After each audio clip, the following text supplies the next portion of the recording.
Hi everyone, welcome to Fincom Education. I am Professor Amandeep Kaur. Today I will talk about a question of branch account. In last classes we have discussed the basic questions of branch account, in which we have discussed when goods are sent by the head office to the branch at cost. अगर head office branch को good send करता है eight coast पे, तो उस पर हमने काफ़ी सारे क्वेश्चन जो हैं क्लासेस में डिस्कस किए। लेकिन अगर हेड ऑफिस ब्रांच को गुड सेंड कर रहा है एट इनवॉइस प्राइस पे, और we can say at selling price पे और मार्केट प्राइस पे, दैट मीन्स कोस्ट में अगर प्रॉफिट ऐड ऑन करके हेड ऑफिस ब्रांच को गुड सेंड करता है, तो opening stock, closing stock, goods sent to branch by the head office और goods returned by the branch to the head office, इन चारों ट्रांजैक्शंस में प्रॉफिट इंक्लूड होगा और ये प्रॉफिट अनरियलाइज प्रॉफिट कहलाएगा। Why we can say that unrealise profit? क्योंकि अगर हेड ऑफिस ब्रांच को गुड्स सेंड करता है कॉस्ट में प्रॉफिट ऐड ऑन करके, तो ये हेड ऑफिस का रियल प्रॉफिट नहीं होता है। रियल प्रॉफिट कब होगा? जब एक्चुअली गुड्स सेल हो जाएंगे to the customer.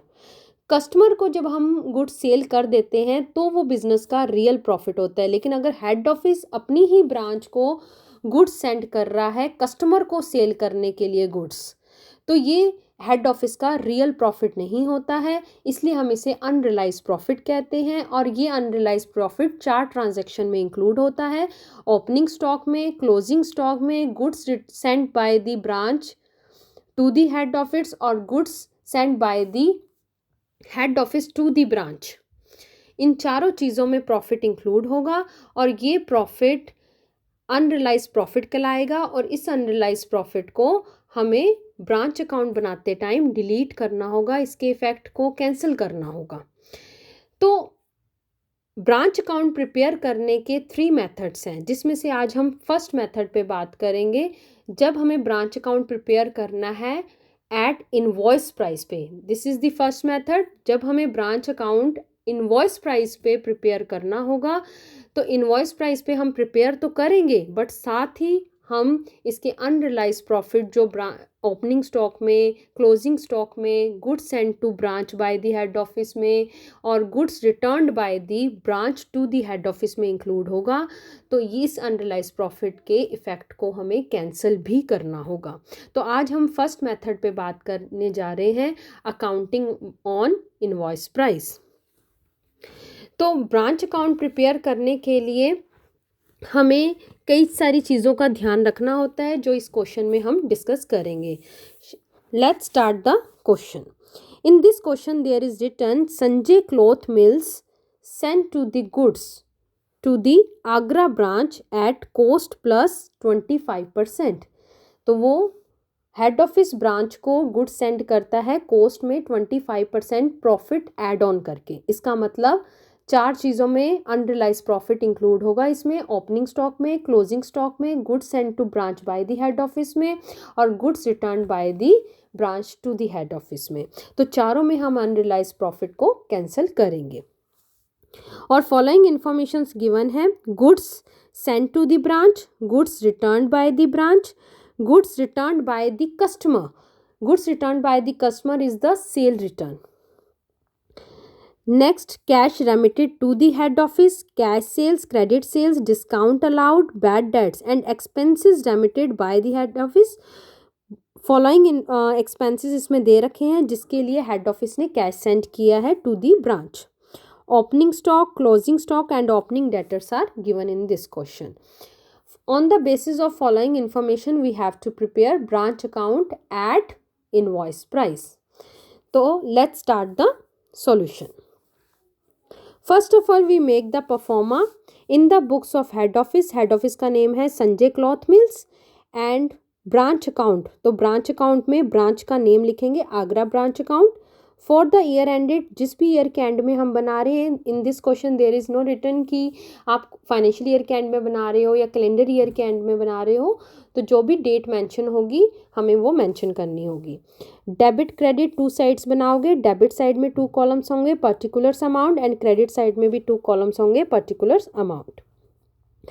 Debit side में आप ओपनिंग में कोई भी आपके पास ब्रांच स्टॉक है, ब्रांच डेटर्स हैं, या opening the beginning of the year में आपके पास फिक्स असेट्स हैं, ब्रांच के पास जो भी फिक्स असेट्स हैं, कैश बैलेंस हैं, डेटर्स हैं, ओपनिंग स्टॉक है, वो सब आप स्टार्टिंग में मेंशन करेंगे in the debit side of the branch account. तो ओपनिंग में ब्रांच स्टॉक अकाउंट है, दैट इज़ गिवन 10,000। तो मैंने ये बताया था कि अगर हेड ऑफिस ब्रांच को गुड्स सेंड करता है कॉस्ट में प्रॉफिट ऐड ऑन करके, तो आपकी 4 चीज़ों में अनरियलाइज प्रॉफिट इंक्लूड होता है और उसे हमें डिलीट करना होता है। तो फर्स्ट है इसमें ओपनिंग स्टॉक, तो ओपनिंग स्टॉक में भी प्रॉफिट इंक्लूड होगा और ये प्रॉफिट हमें डिलीट करना है। तो या तो अभी हम अकाउंटिंग कर रहे हैं एट इनवॉइस प्राइस पे, तो हमें रिकॉर्डिंग तो इनवॉइस प्राइस पे करनी है, बट इसका अनरियलाइज प्रॉफिट का इफेक्ट हमें नील भी करना है। तो इसमें से अगर हमें अनरियलाइज प्रॉफिट डिलीट करना है तो हमें इसके अपोजिट साइड में लिखना होगा। तो जब भी किसी भी चीज़ में अनरियलाइज प्रॉफिट इंक्लूड होता है तो उसके लिए हम एक एडजस्टमेंट अकाउंट ओपन करते हैं। तो अब देखिए, ब्रांच स्टॉक में अगर प्रॉफिट इंक्लूड है तो हम इसके अपोजिट साइड में लिखेंगे ब्रांच स्टॉक, नेम वही है, उसके साथ आपने एडजस्टमेंट वर्ड लगा दिया, एडजस्टमेंट अकाउंट। तो इसमें से अगर आपने प्रॉफिट डिलीट करना है, कैंसिल करना है, तो हम उसके अपोजिट साइड में लिख देंगे। तो इसका मतलब ही क्या होता है कि हम उसमें से प्रॉफिट माइनस कर रहे हैं। तो इसमें कितना प्रॉफिट इंक्लूड है, वो कह रहा है कॉस्ट में 25% हम प्रॉफिट ऐड ऑन करते हैं। तो ये 10,000 आपका इनवॉइस प्राइस है जिसमें ऑलरेडी प्रॉफिट इंक्लूड है। तो देखिए, इसमें मैं फर्स्ट वर्किंग नोट समझा रही हूँ आपको। कॉस्ट अगर आपकी 100 है, हम अज्यूम कर लेते हैं, तो प्रॉफिट कितना है, कॉस्ट अगर 100 है तो प्रॉफिट है 25%, तो 25 रुपीज़ हो गया। तो इसका मतलब इनवॉइस प्राइस कितना होगा, cost plus profit is equals to 125। Invoice price कह दो, आप सेलिंग प्राइस कह दो, मार्केट प्राइस कह दो, एक ही बात है। तो 125। तो ध्यान रखना है, आपकी कॉस्ट अगर 100 है तो प्रॉफिट कितना है 25 और इनवॉइस प्राइस कितना है 125 रुपीज़। तो 10,000 रुपीज़ आपका स्टॉक है, इनवॉइस प्राइस है जिसमें प्रॉफिट इंक्लूड है। तो इसमें से इसका मतलब 10,000 किसके इक्वल है, 125 के, क्योंकि देखो 125 क्या है आपका इनवॉइस प्राइस, तो जो जिसका बेस होता है वो उसके डिवाइड में रखते हैं। आपने फाइंड आउट क्या करना है, प्रॉफिट, प्रॉफिट कितना है 25, लाइक दिस 25 है ना प्रॉफिट। तो इनवॉइस प्राइस देखो, हमने इसके इनवॉइस प्राइस 10,000 था, 10,000 के नीचे हमने 125 रुपीज़ रख दिया उसका बेस, और आपने फाइंड आउट क्या करना है 25, तो वो मल्टीप्लाई में रख दिया। जो फाइंड आउट करना है वो मल्टीप्लाई में रखना है आपने। तो जब हमने 10,000 डिवाइड बाई 125 इंटू 25 करेंगे तो 2,000 रुपीज़ इसमें प्रॉफिट हमने निकाल दिया, उसके अपोजिट साइड में लिख दिया। इसका मतलब नेट कॉस्ट इसकी कितनी थी, 8,000 रुपीज़। तो 4 चीज़ों में हमें प्रॉफिट कैलकुलेट करना होगा, ओपनिंग स्टॉक में भी, क्लोजिंग स्टॉक में भी, goods send to branch by the head office में भी, और goods return by the branch to the head office में भी। चारों में अनरियलाइज प्रॉफिट हमें कैंसिल करना है और चारों में हम एडजस्टमेंट अकाउंट ओपन करेंगे।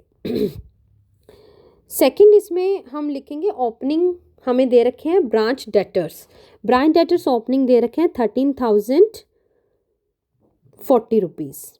तो 13,040 रुपीज़ हमने मेंशन कर दिया। ध्यान रखना, ओपनिंग बैलेंसेस अगर आपको स्टॉक का, डेटर्स का, कैश का या फिक्स असेट्स का दे रखा है तो पहले इन चारों का ओपनिंग बैलेंसेस आपको डेबिट साइड में मेंशन करने हैं। नेक्स्ट आइटम आपको दे रखी है गुड्स सेंड टू ब्रांच। इसके बाद आप नेक्स्ट ट्रांजैक्शंस लिख सकते हैं। Goods send to branch by the head office is given in the question, that is 35,000 rupees. तो इसमें भी प्रॉफिट इंक्लूड है, अनरियलाइज प्रॉफिट। तो वो अनरियलाइज प्रॉफिट अगर इसमें से डिलीट करना है तो हमने इसके अपोजिट साइड में इसका एडजस्टमेंट अकाउंट ओपन कर दिया, by goods send to branch adjustment account. 35,000 आपका इनवॉइस प्राइस है, तो इसके डिवाइड में इसका बेस रखा 125 और फाइंड आउट आपने क्या करना है, प्रॉफिट, दैट इज़ 25। तो जब इसकी कैलकुलेशन करेंगे तो 7,000 रुपीज़ इसमें प्रॉफिट निकल कर आ गया। इसमें से भी हमने इसका इफेक्ट डिलीट कर दिया। नेक्स्ट हमें आइटम दे रखी है goods returned by the branch to the head office. जब हेड ऑफिस ब्रांच को गुड्स सेंड करता है तो ब्रांच अकाउंट के डेबिट में आता है, और उसका प्रॉफिट हम यहाँ क्रेडिट में लिख देते हैं डिलीट करने के लिए। इसी तरह से अगर goods returned by the branch दे रखा है तो goods returned by the branch to the head office same name से ही आता है, गुड्स सेंड टू ब्रांच में, बट क्रेडिट साइड में आएगा। तो by goods send to branch bracket में आप लिख दीजिएगा returned by branch to the head office है ये। तो that is given in the question 4000 rupees. तो इसमें भी प्रॉफिट इंक्लूड होगा। तो ये प्रॉफिट अगर हमने इसमें से डिलीट करना है तो इसके अपोजिट साइड में हमने इसका एडजस्टमेंट अकाउंट ओपन कर दिया। By goods send to branch adjustment account, ये कौन सा प्रॉफिट है? जो गुड्स रिटर्न हुए हैं उसका प्रॉफिट हम निकाल रहे हैं, दैट इज़ 4000 रुपीज़। तो 4000 रुपीज़ में कितना प्रॉफिट इंक्लूड है? ये इनवॉइस प्राइस है, इसके डिवाइड में इसका बेस रखा, इनवॉइस प्राइस 125, आपने फाइंड आउट करना है प्रॉफिट इंटू 25 कर दिया। तो आपका प्रॉफिट आ गया goods return by the branch to the head office में 800 रुपीज़ का। तो इसमें से भी हमने प्रॉफिट साथ साथ डिलीट कर रहे हैं। बट ध्यान रखना, अगर कभी भी आपने प्रॉफिट डिलीट करना है तो उसके अपोजिट साइड में लिख दो, उसका इफेक्ट कैंसिल करने के लिए। उसके बाद हमें दे रखी है सेल रिटर्न क्वेश्चन में। सेल रिटर्न या goods return by the customer to the branch, तो सेल रिटर्न कभी भी ब्रांच अकाउंट में नहीं आता है। देन हमें क्वेश्चन में देखिए क्या दे रखा है आपको, cash remitted to head office. अब हमें नेक्स्ट ट्रांजैक्शन दे रखी है cash remitted to head office. कभी भी कैश रेमिटेड होती है to the head office by the branch, तो ब्रांच दो ही तरह की कैश हेड ऑफिस को सेंड करती है, एक तो कैश सेल्स और एक कैश कलेक्टेड फ्रॉम डेटर्स, क्योंकि ब्रांच के पास दो तरह की ही कैश आती है, एक तो कैश सेल्स जो कस्टमर को गुड सेल करते हैं कैश बेसिस पर, तो वो कैश, और एक अगर क्रेडिट बेसिस पे हम गुड्स सेल कर रहे हैं कस्टमर को, तो डेटर से जितना कैश कलेक्ट होता है तो वो भी ब्रांच हेड ऑफिस को सेंड कर देती है। तो cash remitted to the head office by the branch, तो हेड ऑफिस की ये इनकम होती है, इसीलिए ब्रांच अकाउंट के क्रेडिट में आता है बाय कैश। तो बाय कैश अकाउंट देखो दो तरह की होती है। टोटल इसको कैश कितना रेमिट किया है ब्रांच ने हेड ऑफिस को, 45,200 rupees, that is written in the question. लेकिन ये दो तरह की ही होती है, कैश सेल्स और कैश कलेक्टेड फ्रॉम डेटर्स। अब देखिए क्वेश्चन में नेक्स्ट आपको आइटम दे रखी है cash sales is given in the question.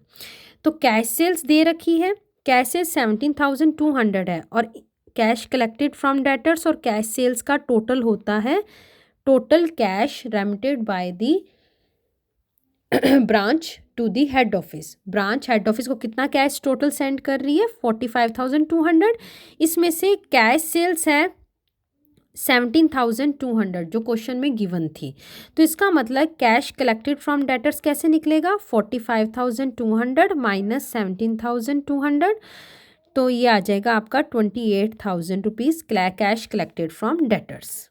इसको मैंने एक वर्किंग नोट के थ्रू भी आपको समझाया है, आप थर्ड वर्किंग नोट देखिए। इसमें टोटल कैश ब्रांच ने हेड ऑफिस को कितनी भेजी है 45,200, और ये टोटल कैश कौन सी होती है, एक तो कैश सेल्स और कैश कलेक्टेड फ्रॉम डेटर्स। तो कैश सेल्स इसमें है 17,200, तो कैश कलेक्टेड फ्रॉम डेटर्स कैसे निकलेगा, cash remitted to the head office में हम कैश सेल्स माइनस करेंगे तो कैश कलेक्टेड फ्रॉम डेटर्स आ जाएगा 28,000 रुपीज़। तो we put it here, clear. Now next उसने हमें देखो क्या इन्फॉर्मेशन प्रोवाइड की है, क्रेडिट सेल्स। ध्यान रखना बच्चों, credit sales, discount, bad debts और सेल रिटर्न ये मेमोरेंडम डेटर्स अकाउंट में आता है और उसी से ही हमारा डेटर्स का क्लोजिंग बैलेंस निकलता है। तो indirectly opening balance of the debtors में जब हम ये ट्रांजैक्शंस को लिखते हैं तभी हमारा क्लोजिंग डेटर्स का बैलेंस निकल कर आता है। तो इनडायरेक्टली ये closing balance of the debtors में इन्वॉल्व होता है। तो इसलिए इसे हम सेल्स रिटर्न को, क्रेडिट सेल्स को, डिस्काउंट को और बैड डेट्स को कभी भी ब्रांच अकाउंट में नहीं लिखते हैं। इसे हम कहाँ लिखते हैं, जब हम मेमोरेंडम डेटर्स अकाउंट बनाएंगे तो वहाँ पे हम इसे मेंशन करेंगे। वो देखते हैं हम नेक्स्ट, हम इसका वर्किंग नोट जब बनाएंगे तो आपको मैं समझाऊंगी। तो नेक्स्ट इसमें है expenses remitted by the head office.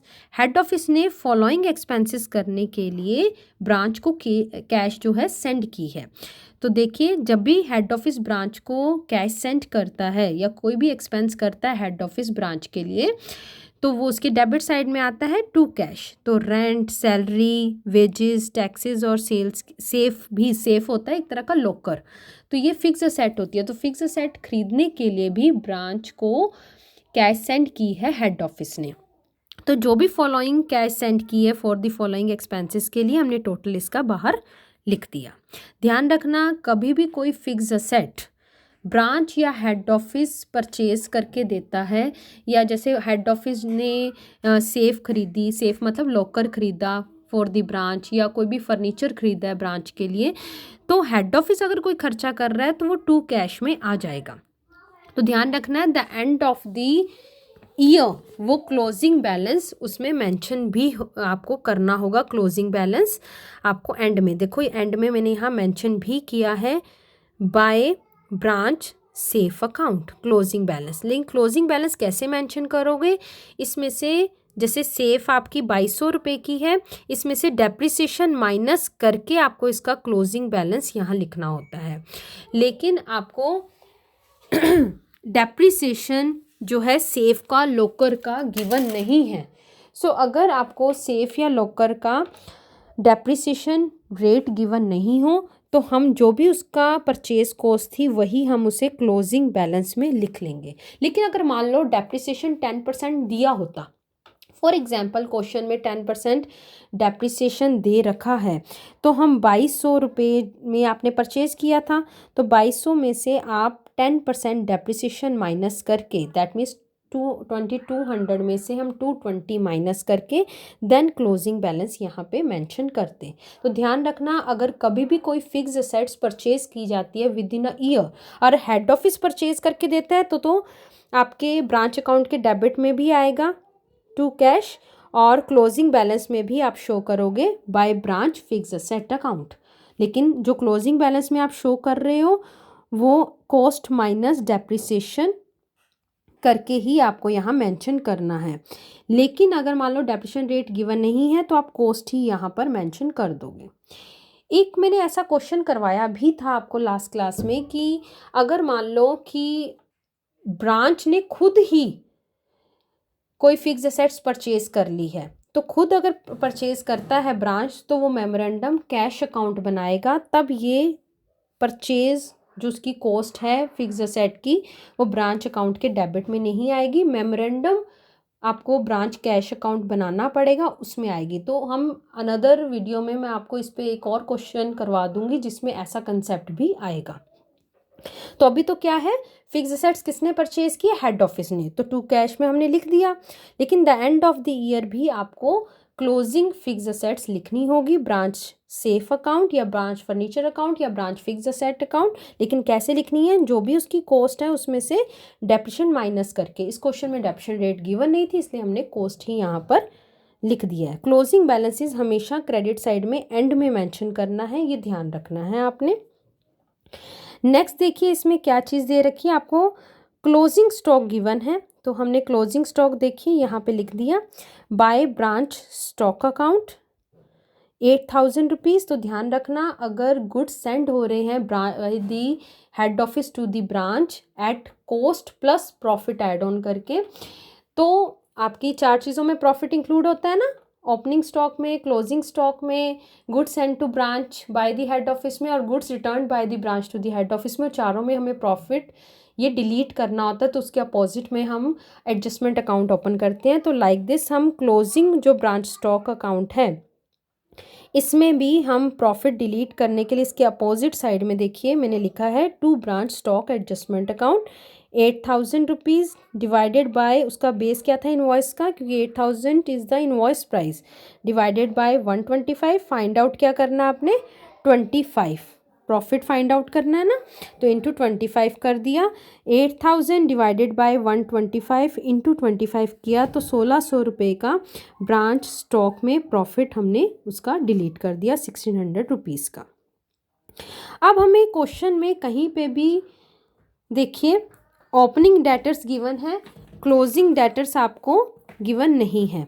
तो ओपनिंग डेटर्स तो हमने स्टार्टिंग में ही मेंशन कर दिए थे, क्लोजिंग डेटर्स आपको कहीं पे भी मेंशन नहीं है। So we have to prepare another working note memorandum branch debtors account like this.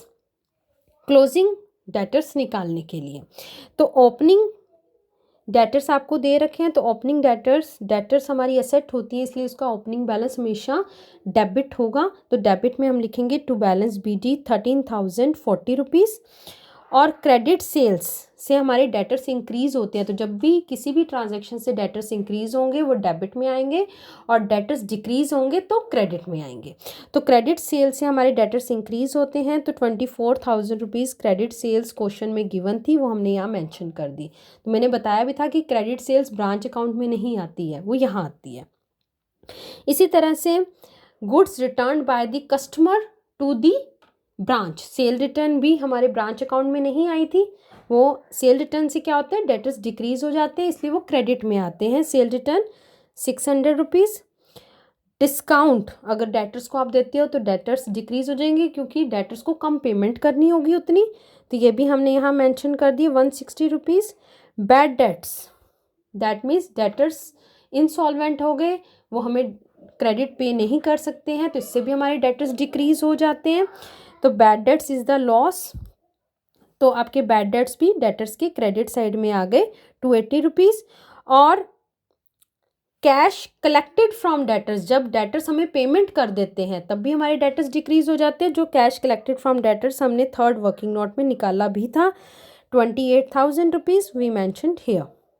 तो ध्यान रखना है, credit sales, sale return, discount and bad debts, ये चारों चीज़ें ब्रांच अकाउंट में नहीं आती हैं, ये मेमोरेंडम डेटर्स अकाउंट में आएंगी। तो जब हम डेबिट साइड का टोटल करेंगे 37,040 रुपीज़ आएगा। इसमें से ये चारों ट्रांजैक्शंस माइनस करके क्लोजिंग बैलेंस ऑफ डेटर्स निकल जाएगा 8,000 रुपीज़। ये क्लोजिंग डेटर्स हमें यहाँ मेंशन करने हैं ब्रांच अकाउंट के क्रेडिट में, by branch debtors account 8,000 rupees. ध्यान रखना, हमें मेमोरेंडम डेटर्स अकाउंट कब बनाना होता है, चार चीज़ों में से अगर कोई भी चीज़ मिसिंग है तब हमें डेटर्स अकाउंट बनाना है। वो चार चीज़ें कौन सी हैं, या तो ओपनिंग डेटर्स मिसिंग हो, या क्रेडिट सेल्स मिसिंग हो, या cash collected from debtors missing हो, और या क्लोजिंग डेटर्स मिसिंग हो। इन चारों में से अगर कोई भी एक भी ट्रांजैक्शन मिसिंग है तो हमें memorandum branch debtors account prepare करके हमें ये इन्फॉर्मेशन उसकी कलेक्ट करनी होगी। लेकिन अगर क्वेश्चन में सेल रिटर्न, डिस्काउंट या बैड डेट्स नहीं दे रखा है तो उसे हम नील अज्यूम कर सकते हैं। तो इन तीनों की इतनी इंपॉर्टेंस नहीं है, लेकिन अगर opening debtors, credit sales, cash collected from debtors और क्लोजिंग बैलेंस में अगर कभी भी कोई ट्रांजैक्शन मिसिंग है तो हमें मेमोरेंडम ब्रांच डेटर्स अकाउंट बनाकर वो इन्फॉर्मेशन कैलकुलेट करनी होती है। तो इसमें क्लोजिंग डेटर्स नहीं थे तो हमने closing debtors memorandum branch debtors account बनाकर कैलकुलेट कर लिए। अब हम जब डेबिट साइड का टोटल करेंगे और क्रेडिट साइड का टोटल करेंगे, तो अगर क्रेडिट साइड ज़्यादा आती है तो टोटल ज़्यादा वाला लिखते हैं, और डेबिट माइनस करके क्रेडिट साइड ज़्यादा है तो credit side is the income side, तो आपका डेबिट में प्रॉफिट निकलता है to branch P&L account profit. लेकिन अगर डेबिट साइड ज़्यादा है, एक्सपेंस साइड होती है डेबिट साइड, और अगर डेबिट साइड ज़्यादा है तो क्रेडिट साइड माइनस करके हम लॉस निकालते हैं। तो इसमें क्या है, डेबिट साइड ज़्यादा है और टोटल आता है 84,040 रुपीज़, तो हम ज़्यादा वाला टोटल दोनों साइड मेंशन कर देंगे, और क्रेडिट साइड के सारे एक्सपेंसेस माइनस करके, क्रेडिट साइड की सारी ट्रांजैक्शंस जो भी आइटम्स हमने लिखी हैं वो माइनस कर देंगे इनकम्स, और हमारा लास्ट में लॉस आ जाएगा 7,640 रुपीज़। तो बिज़नेस को, ये हेड ऑफिस को लॉस कितना हो रहा है इस ब्रांच से इस ईयर, 7,640 रुपीज़। ये तो बच्चे आपने अकाउंटिंग की है एट इनवॉइस प्राइस पे। अब हम नेक्स्ट क्लासेस में मेथड करेंगे, जिसमें दो और न्यू मेथड पेंडिंग है कि अगर गुड्स सेंड होते हैं by the head office to the branch at cost plus profit add on करके, तो उसकी अकाउंटिंग आप एट कॉस्ट पे भी कर सकते हो, एट इनवॉइस प्राइस पे भी कर सकते हो, और थर्ड मेथड एक और है जिसमें हम एडजस्टमेंट अकाउंट सेपरेटली ओपन करते हैं। तो वो हम नेक्स्ट क्लासेस में और आने वाली नेक्स्ट वीडियोज़ में डिस्कस करेंगे। Thank you, bye bye.